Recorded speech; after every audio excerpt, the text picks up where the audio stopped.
you're thinking about transitioning your kids from public or private school to homeschool, keep watching. I have some tips just for you.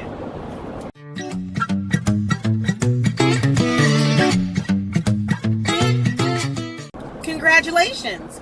You are taking the first step into transitioning your kids from public school to homeschooling. And that first step is watching this video and other similar videos that will help you transition from one to the other. So, what do? Do you pull your kids out right now and it's in the middle of the school year, the beginning of the school year, or the end of the school year? What should you do? Well, the first thing I would tell you to do is go to HLSDA.com. The link will be in the comment section below or the description box below. Go ahead and check out that link and look at what the requirements for homeschooling are within your particular state.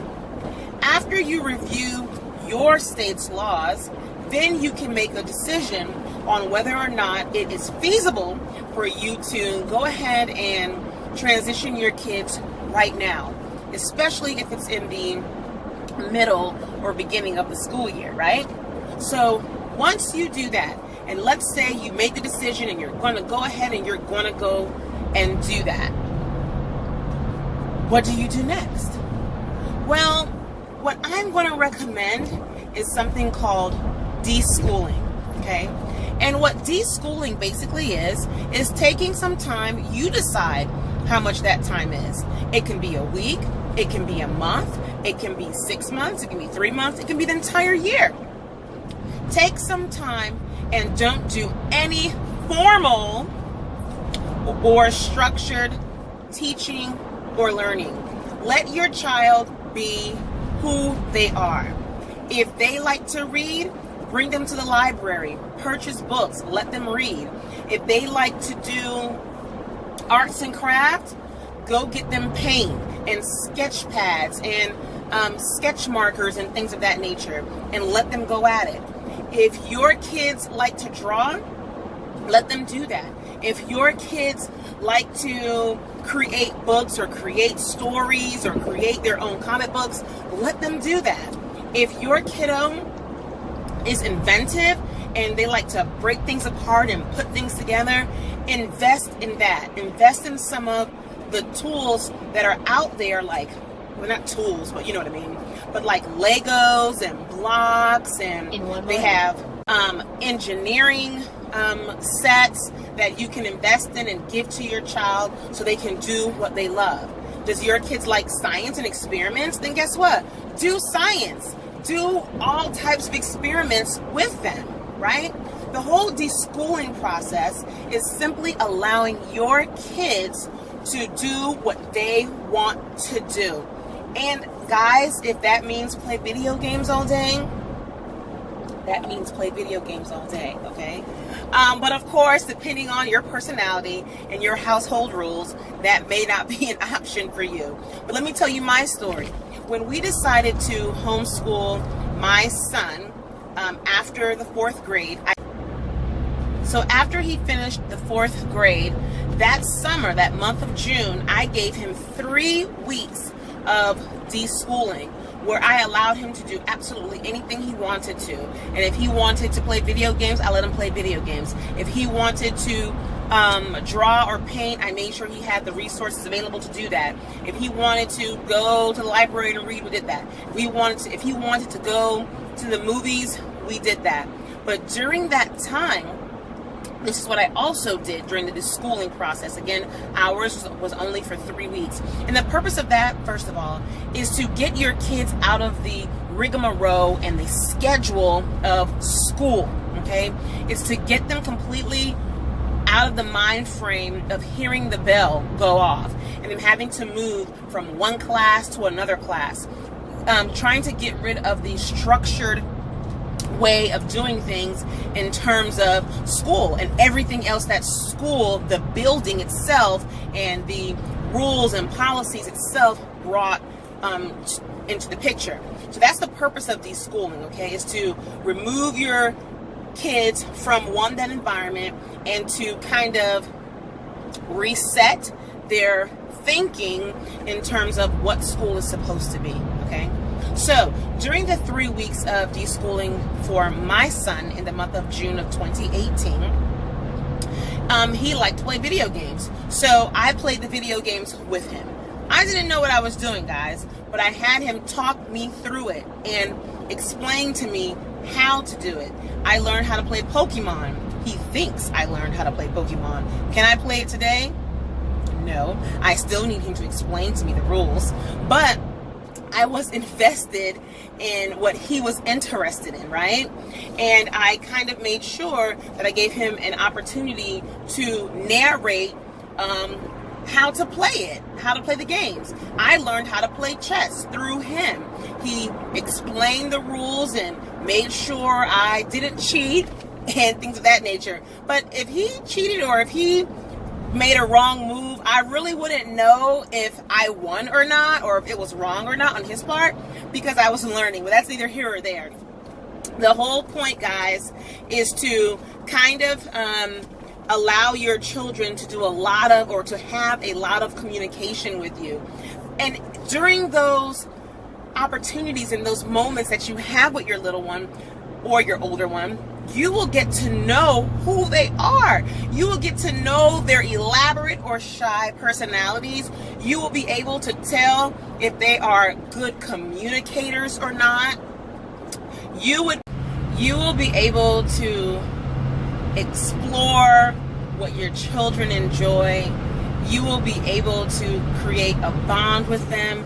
This is a great time to create good habits with your children in terms of life skills like cooking and cleaning. Have them cook with you, have them clean with you, teach them how to clean, teach them how to cook various dishes or their favorite dishes.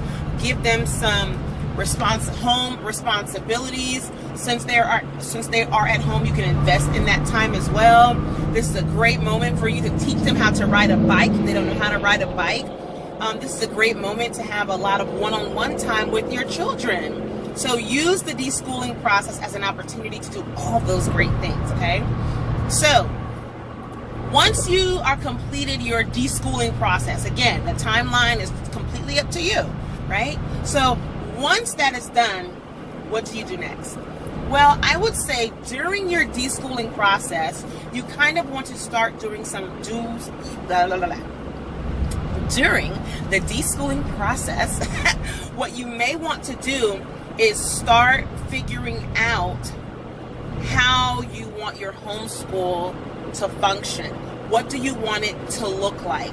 What does your child need to learn? What do you want to teach? What are you comfortable with teaching? How often do you want to teach? Do you want to include independent days? What part of the school calendar are you going to be focused on in terms of, are you going to homeschool 36 weeks out the year? Are you going to homeschool year round? It's so many things that you want to think about during this process. But here's the good part. The good part is you're homeschooling. So you're not tied down to any one particular thing unless it's mandated or required by your state law. That's why it's really important, guys, for you to first do the research and understand what your state requirements are for homeschooling. Because if they say you have to teach 4 hours a day or for 36 weeks out of the year, or you must incorporate these subjects, or you must give an affidavit, or you must have a portfolio, or you must do an assessment, or you must hire a counselor, and that counselor meets with you every 6 months or so. You have to follow those state rules, and you must be in 100% full compliance. So research that first. Make sure you understand what the requirements are and the commitment is, and be prepared to do that. So once you do all that, then you can kind of start figuring out, what does my child know? Yeah, they're in school. Yeah, they're in 3rd grade or they're in the 6th grade. And, based on test scores, this is what they know. but you want to find out, does my child really know that stuff? Okay? And what you can do, you can give your children assessments in order to understand what they know and what they don't know. You can give them math assessments and grammar assessments. You can Google these things online. You can Google different math programs and do their assessments, different language art curriculums and programs out there, and Google their assessments to determine what level or where you would place your children if you were to use that particular program or curriculum, and use those tests as assessments to determine what your child knows and what your child doesn't know. In 1 mile. Exit. Okay, so once you determine all that, I would tell you to go ahead and check out my playlist. I have a few videos on how to choose specific curriculum, right? How to choose a math curriculum, a language arts curriculum, writing, what to include in your science or to look out for in your science curriculum. How do you create a schedule? Do I want a schedule? Do I want a routine? What is a schedule? What is a routine? What does it look like? What subjects do I even want to teach in my homeschool? How do I determine how to create a vision for my homeschool or goals for my homeschool? How do I create objectives or goals for each of my children? I have 5 children. What am I going to do? Or I have 1 child. I don't really need to do that much. These are questions that are probably going through your mind. You can't sleep at night because you're struggling with 1, making the decision. 2, you're struggling with the fact that you're struggling with the fact that you made the decision, and next you're struggling with the fact of I don't know what to do next. But it's okay. Feet. Stay to the left. But it's okay, guys. We're gonna get there. We're gonna get there. Give yourself time. Give yourself patience. Give yourself grace. Time, give yourself patience, and please give yourself grace. It will come alive and it will become smooth with time. There are homeschoolers who've been doing this homeschool thing for 5 years, and it's still not completely smooth, and it's still not completely the way they expect it to be or the way they expect it to look. But that's the awesomeness of homeschooling. You have an opportunity to create this wonderful environment, this wonderful experience. Left on Houston Street. It's not only a journey for your kids, but it is a journey for you. It's not only an experience for your kids, but it is also an experience, an awesome experience for you, mom, for you, dad, for you, caregiver, for you. Left on Houston Street. For you, the facilitator.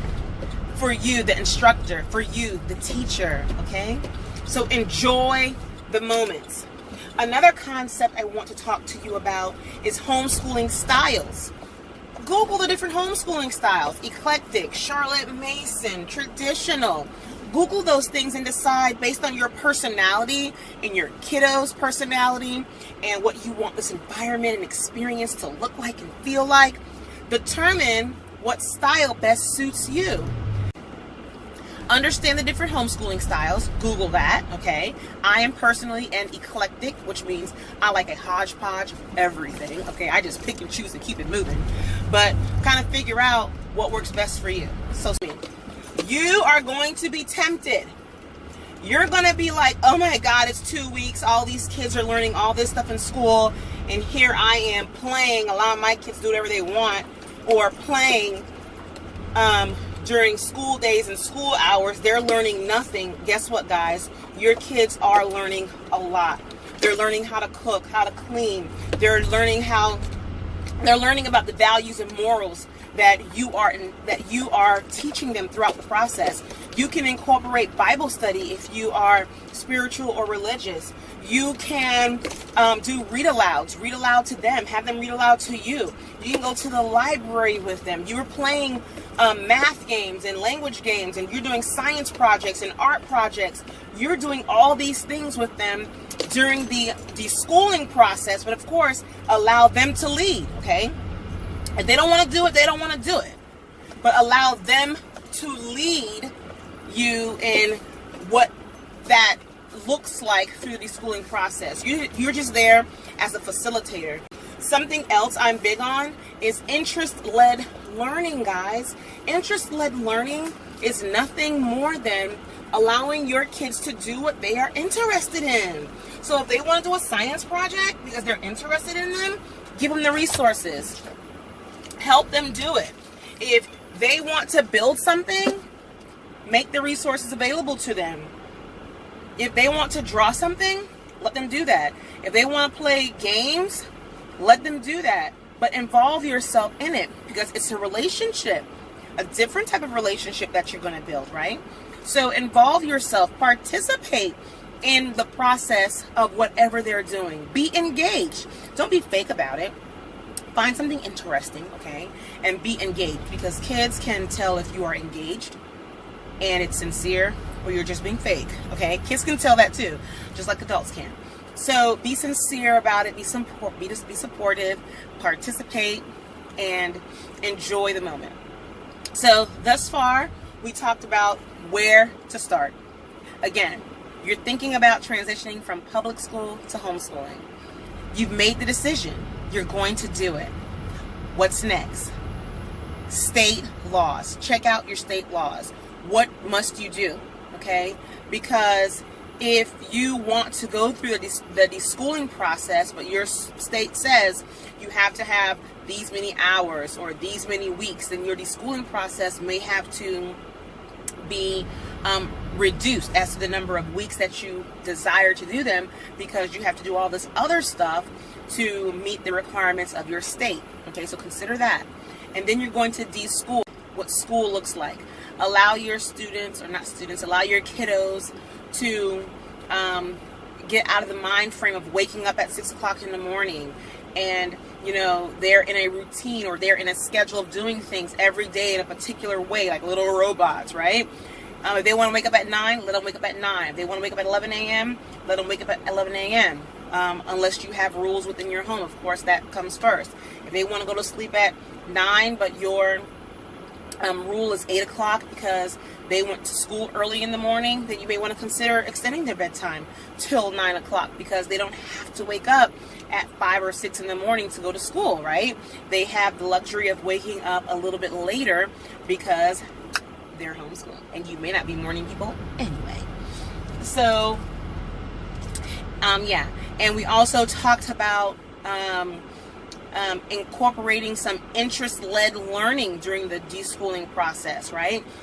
Because it's going to come to a point in time where your kids are going to get tired of playing video games. I promise you. After like the second week, my son was tired of playing video games, and he was tired of watching anime all day, every day.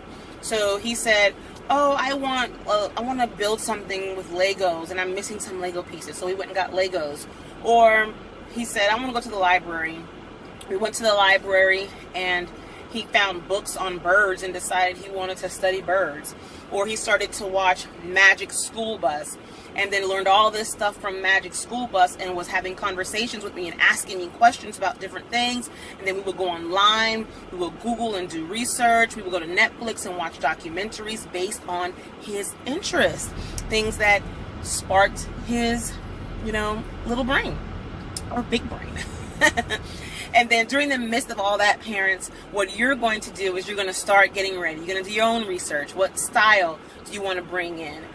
What's your child's learning style? Start creating a vision or some goals for yourself and your homeschool. Start creating goals for your children. What do you want them to learn? You may want to start looking at whether or not you want a schedule or a routine. Do you want to teach year-round, or do you want to do homeschool year-round, or are you going to stick with what the state tells you to, if your state even has strict standards? What time of day do you want to teach? Are you guys morning, afternoon, or evening? Do you want to split it up? How many children do you have? Are you going to teach everybody together? How much time do you have to do this homeschooling thing? What subjects do you want to incorporate within your homeschool, and why those specific subjects? Are they state mandated? If not, why do you want to include this particular subject? Does it match or marry or align to what your homeschool goals are in the first place, right? What curriculum or program do you want to use? Is your child on grade level? Are there any gaps that you want to close before doing anything else? Do you even need curriculum to teach? Do you need to invest in anything to teach? Do you have the finances and resources to purchase all this stuff that you may think is necessary, but it's not? You don't need curriculum to teach, guys. I'll tell you again. You don't need curriculum to teach. You don't need curriculum or program to teach. You don't. It's good to have, but you don't need it. But again, check out my playlist. I will put them in the description box below that tells you or gives you some ideas or strategies as to how to do this thing called homeschooling, how to create all these things I just mentioned in this video, and how to plan your homeschool year. And again, guys, don't stress it. Have fun with it. But again, you made the right decision. You really did. So sit up tall, get excited, put a smile on your face, give yourself patience and grace, love on your children, and enjoy your journey. Thanks for watching, and as always, don't forget to subscribe, like, and share. Be blessed, and make it a great day.